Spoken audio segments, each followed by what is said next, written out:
Bonjour à tous, je suis Madalina Girva, jeune reporter de la SFP et aujourd'hui on a un invité très spécial pour une interview.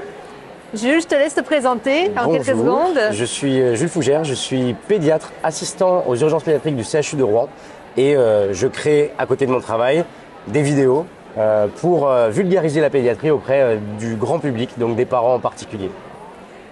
Bon bah c'est super Jules, mais il me semble que tu ne fais pas,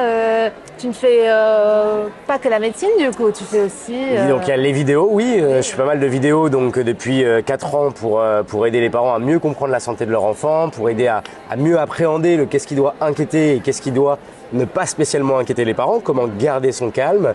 J'ai écrit un livre d'ailleurs l'année dernière, enfin c'est sorti en septembre, je dis l'année dernière, ça me paraît déjà loin. C'est un guide anti-panique, c'est pareil, ça reprend un peu ce que je dis sur les vidéos pour expliquer aux parents, bah voilà, quand est-ce qu'on doit se dire je cours aux urgences ou quand est-ce qu'on peut se dire ok, ça reste la santé de mon enfant, j'ai le droit d'être un peu acteur de ça et j'ai le droit de rester à la maison, de surveiller et d'avoir déjà des petites actions en tête, comment réagir. Et en parlant des urgences, on a des petites questions sur ton expérience. Ok. Dis-nous, quelle est la consultation que tu redoutes le plus? Que je redoute le plus.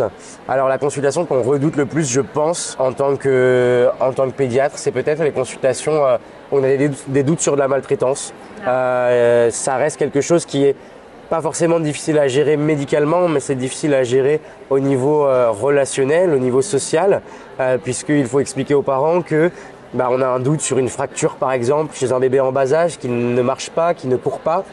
Et on doit leur expliquer que la fracture ne paraît pas faite naturellement et que l'on doit protéger l'enfant en l'hospitalisant pour rechercher ce qui se passe. Il y a toujours un risque de réaction un peu agressive des parents. Nous, notre but en tant que pédiatre, en tant que médecin, c'est pas d'accuser ou de trouver qui est le coupable, c'est juste de protéger l'enfant et de faire que ça ne se reproduise pas. Et ensuite, il y a d'autres personnes qui vont faire l'enquête, mais nous, on est là pour protéger l'enfant et je dirais que c'est toujours un peu délicat à gérer et c'est pas ce qu'on préfère. On préfère largement gérer un enfant et que tout le monde nous remercie à la fin et que tout aille bien et dans le meilleur des mondes, mais c'est pas toujours ça. En effet. Et qu'est-ce qui au final t'a ramené dans la pédiatrie? Alors moi, ce qui m'a ramené dans la pédiatrie, c'était en 6e année de médecine. 6e année, je passe aux urgences pédiatriques. Le matin, j'arrive. Je joue avec les enfants en les emmenant en salle d'attente, dans le box pour les rassurer. On joue, alors si c'est des ados, on parle de séries Netflix. Si c'est des plus jeunes, on joue, je fais un tour de magie, un truc. Et en même temps, je bosse. Et je me dis, en fin de journée, mince, mais c'est assez cool parce que je me suis amusé aujourd'hui. Et par contre, j'ai bossé, mais j'ai rigolé toute la journée. Je me suis dit, mais en fait, c'est trop bien, tu arrives à mêler les deux. Chose que je n'avais pas forcément trouvé chez l'adulte parce que chez l'adulte, tu as plus un côté retenu, un côté calme, un côté professionnel que tu casses en pédiatrie pour justement avoir la confiance de l'enfant. Et c'est pour ça que je suis tombé amoureux de la pédiatrie et que j'ai choisi cette belle spécialité. C'est super. Et est-ce que tu as une histoire, un patient en particulier qui t'a marqué au cours de ton expérience? Oui, j'ai des patients qui m'ont marqué. Il y a un patient qui m'a marqué un jour. C'était une histoire de syndrome de Munchausen par procuration. Donc le Munchausen par procuration, pour ceux qui ne connaissent pas, c'est des parents qui vont créer des symptômes à leur enfant. Donc soit des symptômes qui n'existent pas, soit les créer réellement en leur donnant des médicaments ou autres pour des bénéfices secondaires, à être hospitalisé, avoir des examens complémentaires, etc. C'est une pathologie très compliquée parce que c'est une pathologie qu'il faut réussir à cerner. Et voilà, c'était un patient qui était très malade, on ne comprenait pas pourquoi, etc. Il faisait des malaises à répétition.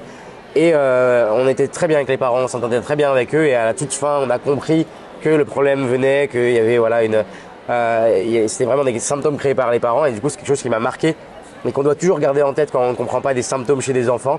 Attention aux symptômes créés par autrui et par un tiers. Voilà, très important. Donc au final, on retombe sur les consultations de maltraitance que tu redoutais le plus. Oui, c'est ça, c'est la partie pédiatrique où, si vous voulez, cette relation triangulaire entre le parent, l'enfant et le médecin, elle est hyper importante. Chez l'adulte, quand vous êtes tout seul avec votre patient, vous n'allez pas vous poser la question est-ce que quelqu'un d'autre a fait ça. Là, il y a toute une relation à créer. Alors évidemment, dans 99% des cas, il n'y a rien de tout ça et ça se passe bien et on s'entend bien. Et à partir du moment où vous gagnez la confiance de l'enfant, on gagne facilement la confiance des parents aussi. Et moi, je sais toujours que si je fais sourire l'enfant avant de commencer de l'examiner, déjà, je sais que les parents ils sont plus détendus. Et c'est tout de suite plus simple de l'examiner. C'est tout de suite plus simple que les parents acceptent notre prise en charge aussi et pour les rassurer. Voilà. Et je voudrais aussi aborder un autre sujet avec toi.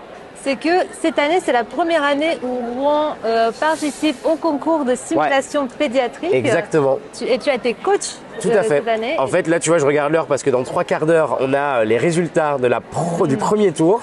L'année dernière et l'année d'avant, j'ai regardé ce concours de simulation.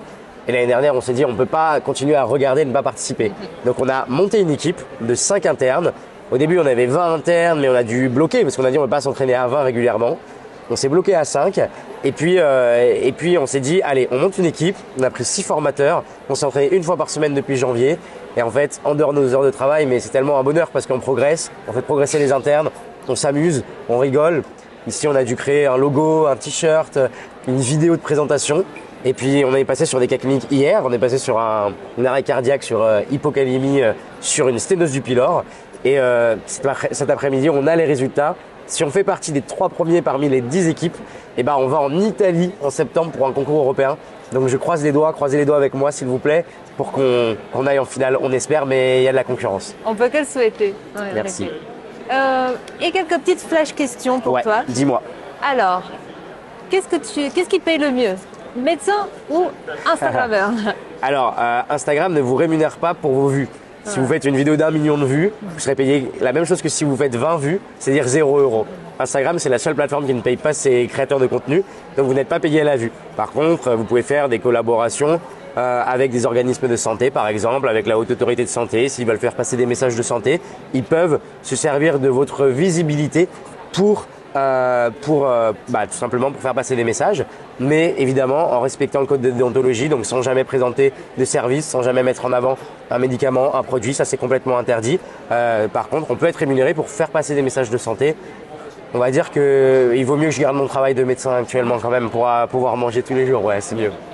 D'accord.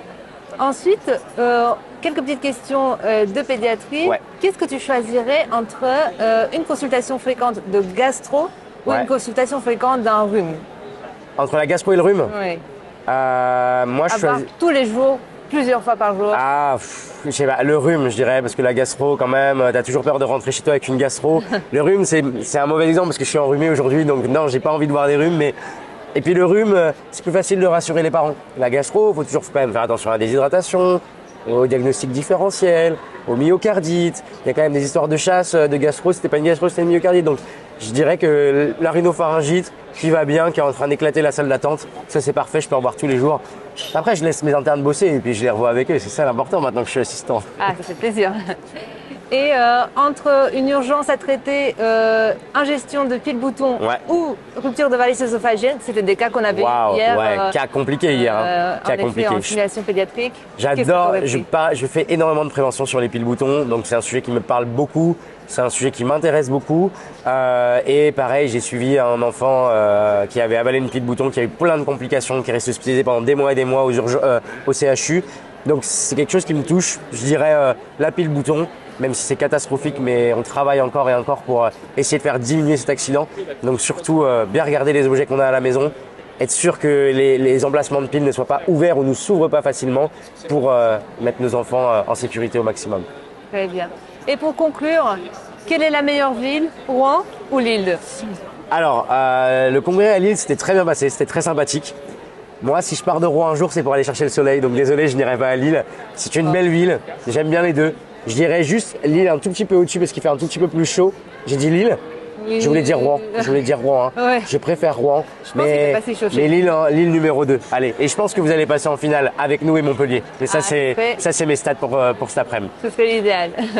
bon, quoique toutes les équipes ont été formidables. Toutes, surtout nous 3.